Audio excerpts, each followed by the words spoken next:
ఒకరోజు ఒక వృద్ధురాలు చనిపోయినప్పుడు యమధర్మరాజు ఆమెను తీసుకెళ్లడానికి వచ్చారు. మీరు నన్ను ఎక్కడికి తీసుకెళ్తున్నారు అని ఆ వృద్ధురాలు అడగ్గా, మిమ్మల్ని స్వర్గానికి తీసుకెళ్తున్నాను, మీరు చేసిన మంచి పనుల వల్ల మీకు స్వర్గప్రాప్తి కలిగిందని చెప్పాడు.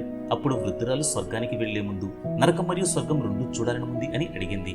అప్పుడు యమధర్మరాజు ముందుగా ఆమెకు నరకాన్ని చూపించారు. అక్కడ ఉన్న ప్రజలు ఆకలితో అలమటిస్తున్నారు. వారికి ఎదురుగా ఒక పెద్ద బిందె నిండా తినడానికి ఆహారం ఉంది. ఆ వృద్ధురాలు ఒక ఆత్మను ఆ బిందెలో ఏముంది అని అడిగింది.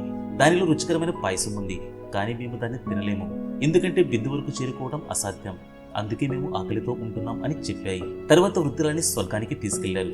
స్వర్గంలో కూడా అలాంటి ఒక పెద్ద బిందె ఉంది.